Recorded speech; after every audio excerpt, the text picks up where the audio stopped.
ಇವತ್ತಿನ ಮಾಧ್ಯಮಗಳಲ್ಲಿ, ಕೆಲವು ಆಯ್ದ ಮಾಧ್ಯಮಗಳಲ್ಲಿ HMTಯ ಕಾರ್ಖಾನೆ ಏನಿದೆ, ಆ ಕಾರ್ಖಾನೆಯ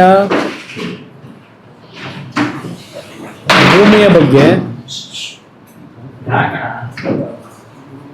ಒಬ್ಬ ರಾಜ್ಯದ DFO ಅವರ ಒಂದು ನಿವೃತ್ತಿ ಹೊಂದೋದಕ್ಕಿಂತ ಒಂದು ವಾರದ ಮುಂಚೆ ಈ ಒಂದು ಆದೇಶವನ್ನ ಹೊರಡಿಸಿ, ಕಾನೂನು ಬಾಹಿರವಾಗಿಯೇ ಹೇಳ್ತೀನಿ ನಾನು, ಕೋರ್ಟ್ಗೆ ಸಬ್ಸಿಡಿಸಿದ್ದು ಈಗಾಗಲೇ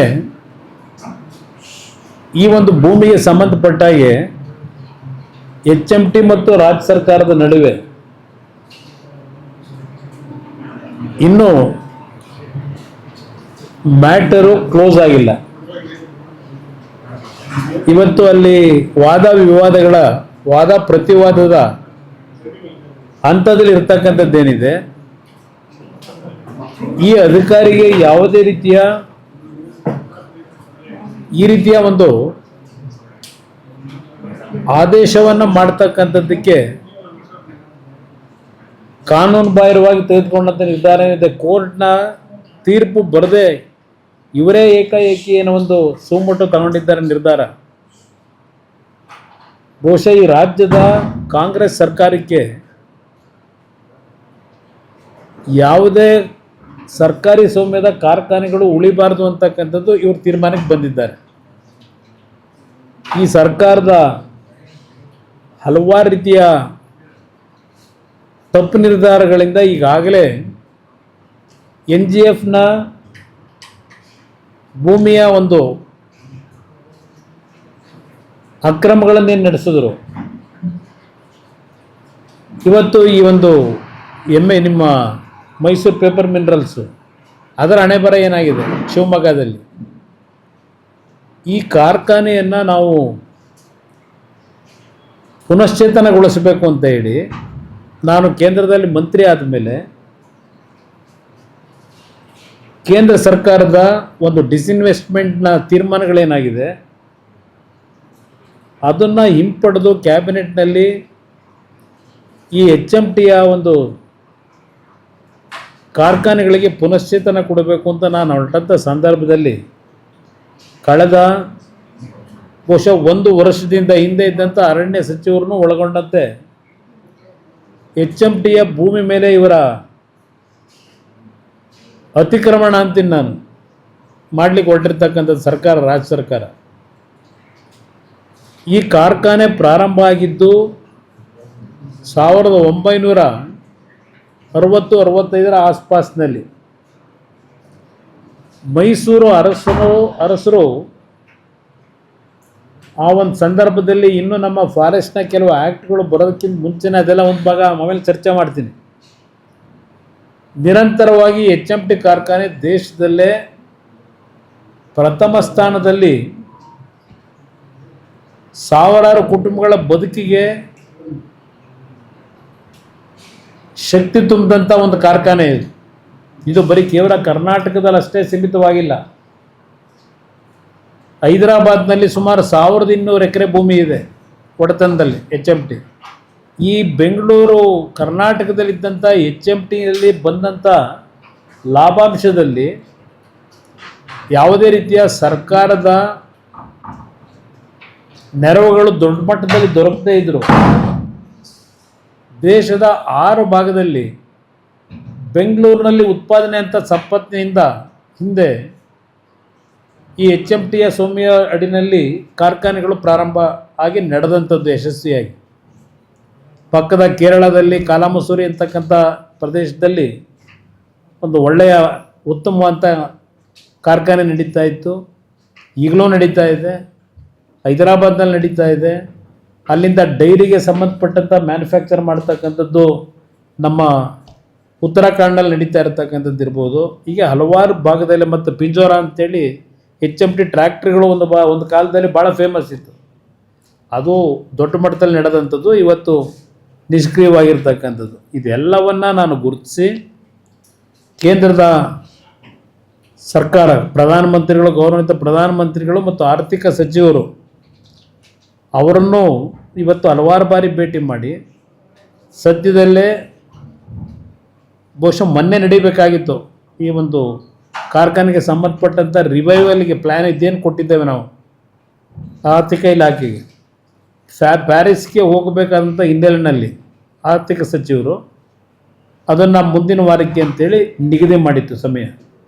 ಇಂಥ ಒಂದು ಸಮಯದಲ್ಲಿ ಈ ರೀತಿ ಲೀಡಿಂಗ್ ಪೇಪರ್ಗಳಲ್ಲಿ ಹಿಂದೂ ಮತ್ತು ಡೆಕ್ಕನ್ ಹೆರಾಲ್ಡ್ ಪತ್ರಿಕೆಯಲ್ಲಿ ದೇಶದಲ್ಲೇ ಇದು ಪ್ರಚಾರ ಆಗ್ತಕ್ಕಂಥ ರೀತಿಯಲ್ಲಿ ಇದನ್ನು ಬರೆಸಿರ್ತಕ್ಕಂಥದ್ದಿದೆ. ಇವನು ಯಾರೋ ಈ ಅಧಿಕಾರಿ ಬ್ಯಾಕ್ಗ್ರೌಂಡು ರವೀಂದ್ರ ಕುಮಾರ್ ಅಂತ ಹೇಳಿ ಇವು ಕೊಟ್ಟಿರ್ತಕ್ಕಂಥ ತೀರ್ಪು. ಇವರು ಯಾರು ಹಿಂದೆ ಇರ್ತಕ್ಕಂಥವ್ರು, ಇವರಿಗೆ ಗಾಡ್ ಫಾದರು ಗೊತ್ತಿದೆ ನನಗೆಲ್ಲ. ಈ ವ್ಯಕ್ತಿ ಇದು ಹಿನ್ನೆಲೆ ಯಾವ ರೀತಿ ಪಾಪ ಇವರು ಅರಣ್ಯ ಇಲಾಖೆನ ಉಳಿಸ್ಲಿಕ್ಕೆ ಕಷ್ಟಪಟ್ಟಿದ್ದಾರೆ, ಹಲವಾರು ಮಾಹಿತಿಗಳಿದೆ. ಇಂಥ ಒಬ್ಬ ವ್ಯಕ್ತಿ ಕೋರ್ಟ್ನಲ್ಲಿ ಇನ್ನೂ ವ್ಯಾಜ್ಯ ನಡೀತಾ ಇದ್ದಾಗ ಈ ರೀತಿಯ ತೀರ್ಪು ಕೊಡಲಿಕ್ಕೆ ಇವನಿಗೆ ಅಧಿಕಾರ ಕೊಟ್ಟಾರೆ ಯಾರು?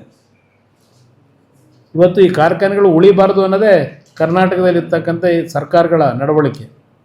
ಇವತ್ತು ಸುಮಾರು 3,000 ಕೋಟಿ ರೂಪಾಯಿಗಳನ್ನು ಈ ಕಾರ್ಖಾನೆ ಅಭಿವೃದ್ಧಿಗೆ ಈಗಾಗಲೇ ದೊಡ್ಡ ಮಟ್ಟದಲ್ಲಿ ನಾವೇನು ಹಲವಾರು ತಂತ್ರಜ್ಞರ ಜೊತೆ ಚರ್ಚೆ ಮಾಡಿ ಇವತ್ತು ಕೆಲವು ತೀರ್ಮಾನಗಳಾಗಿದೆ. ಇಂಥ ಸಂದರ್ಭದಲ್ಲಿ ಈ ರೀತಿಯ ಒಂದು ಮಾಧ್ಯಮಗಳಿಗೆ ಹೇಳಿಕೆ ಬಿಡುಗಡೆ ಮಾಡಿ 30 ದಿವಸ ಸಮಯ ಕೊಟ್ಟಿದ್ದೀವಿ ಅಂತ ಹೇಳಿ ಇವನಿಗೆ ಅಧಿಕಾರ ಕೊಟ್ಟಿರೋದು ಯಾರು? ಕೋರ್ಟ್ನಲ್ಲಿ ನಡೀತಿರ್ತಕ್ಕಂಥ ಕೇಸ್ ಇದು. ಅದರಿಂದ ಇದೇನೋ 15,000 ಕೋಟಿ, ಹೌದಪ್ಪ 15,000 ಕೋಟಿ. ಸಿದ್ದರಾಮಯ್ಯನವರೇ, ನಿಮ್ಮ ಈಗಿನ ಸಚಿವರನ್ನು ಕೇಳ್ತೀನಿ, ಇದರಲ್ಲಿ ಎಷ್ಟೆಷ್ಟು ಜಾಗ ಅವ್ರದ್ದಿದೆಯೋ ಗೊತ್ತಿಲ್ಲ, ಯಾವ್ಯಾವ ಪೊಲಿಟಿಷಿಯನ್ಗಳದ್ದಿದೆ ಅಂತೇಳಿ. ಇಲ್ಲಿ ಪಾಪ ಅವರೇ ಕೊಟ್ಟವ್ರು, ಇಲ್ಲಿ ತರಿಸ್ದೆ. ಅದಕ್ಕೇ ಆದೇಶದ ಪ್ರತಿ ಅವ್ರು ಮಾಡಿರೋದೇ ಈಗ ಪ್ರೊಸೀಡಿಂಗ್ ಮಾಡಿ. ಇವ್ರಿಗೆ ಯಾವ ಪವರ್ ಕೊಟ್ಟಿದ್ರು, ಯಾರು ಕೇಳಿ ಮಾಡಿದ್ದಾರೆ, ಇದು ಒಂದು ಭಾಗ. 15,000 ಕೋಟಿ ವ್ಯಾಲ್ಯೂ, ಹೌದಪ್ಪ 15 ಅಲ್ಲ, ಇನ್ನೂ ಜಾಸ್ತಿನೇ ಇರ್ಬೋದು. ನಾನು 15,000 ಕೋಟಿಗೆ ಸೀಮಿತ ಮಾಡೋದಿಲ್ಲ ಆ ಜಾಗನ. ಇಲ್ಲಿ 173 ಎಕರೆ ಅಂತ ಹೇಳಿದ್ರಲ್ಲ, ಏನೋ ಬರ್ಕೊಂಡವ್ರಲ್ಲ ಇವತ್ತು. ಈ 173 ಎಕರೆ ಎಲ್ಲಿಂದ ಪ್ರಾರಂಭ ಆಗಿದ್ದು? ಇದು ಸಿಂಗಾಪುರ ಮಾಡ್ತೀವಿ ಅಂದ್ರಲ್ಲ, ಈಗ ಅದೇನೋ ಬೆಂಗಳೂರನ್ನ ಇದೇನೋ ಮಾಡ್ತೀವಿ ಅಂತ ಹೊರಟವ್ರಲ್ಲ ಈಗ. ಬ್ರಾಡ್ ಬೆಂಗಳೂರು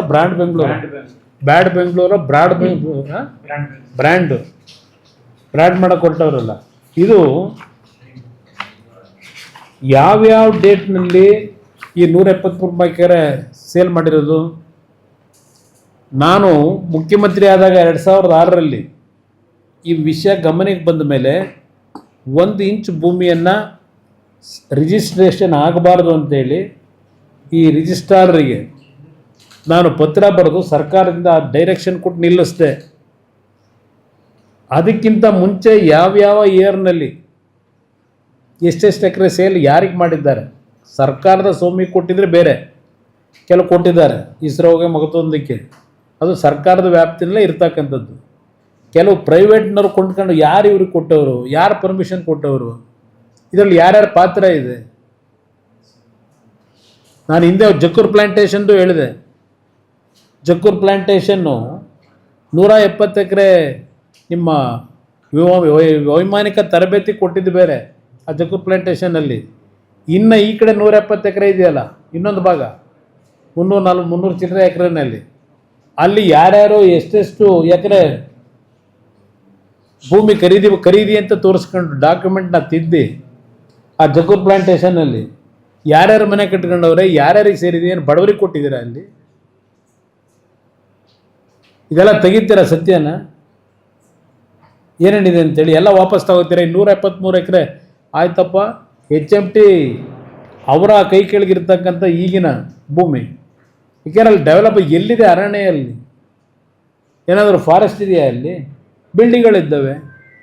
ಅಲ್ಲಿ ಹೋಗ್ಬಿಟ್ಟು ಏನು ಫಾರೆಸ್ಟ್ ಮಾಡೋದಕ್ಕೆ ಕೊಟ್ಟಿದ್ದೀರಪ್ಪ? ಫಾರೆಸ್ಟ್ ಲ್ಯಾಂಡ್ ಅಂತ ತಗೋತೀರಿ. ಕೆಲವು ದೊಡ್ಡ ಮಲ್ಟಿ ಸ್ಟೋರ್ ಬಿಲ್ಡಿಂಗ್ ಕಟ್ಕೊಂಡವ್ರಲ್ಲ, 20-30 ಫ್ಲ್ಯಾಟ್ನ ಅಡಿ ಇದು ಒಂದೊಂದು ಫ್ಲೋರ್ನ ತೆಗಿತೀರ. ಅವ್ರನ್ನೆಲ್ಲ ಏನು ಆ್ಯಕ್ಷನ್ ತಗೋತೀರಿ? ಇಲ್ಲಿ ಯಾವ್ಯಾವ ಡೇಟಲ್ಲಿ ಸೇಲ್ ಆಗಿದೆ, ರಿಜಿಸ್ಟ್ರ್ ಮಾಡಿಕೊಟ್ಟವ್ರೆ, ಇಲ್ಲಿದೆ ಇಟ್ಕೊಂಡಿದ್ದೀನಿ, ಯಾವ ಡೇಟಲ್ಲಿ ಮಾಡಿದ್ದಾರೆ ಅಂತಕ್ಕಂಥದ್ದಕ್ಕೆ. ಒಂದು ಕೋರ್ಟ್ನಲ್ಲಿ ಇನ್ನೂ ವ್ಯಾಜ್ಯ ನಡೀತಿದ್ದಾಗ ಇದ್ರ ಬಗ್ಗೆ ಏಕಾಏಕಿ ಈ ಅಧಿಕಾರಿಗೆ ಪ್ರೇರೇಪಣೆ ಕೊಟ್ಟವ್ರು ಯಾರು? ಯಾವ ಕಾರಣಕ್ಕೆ ಕೊಟ್ಕೊಂಡಿದ್ದೀರಿ ಸರ್ಕಾರದಲ್ಲಿ? ಇಂಥ ಅಧಿಕಾರಿಗೆ ಅಧಿಕಾರ ಎಲ್ಲಿದೆ ಕೊಡ್ಲಿಕ್ಕೀಗ? ಕೊಟ್ಕೊಂಡವ್ರು 15/6/2026 ಮೊನ್ನೆ ರಿಟೈರ್ ಆಗವ್ರೆ 30ನೇ ತಾರೀಕು. ಇದು ಪರಿಸ್ಥಿತಿ ಇರ್ತಕ್ಕಂಥದ್ದು.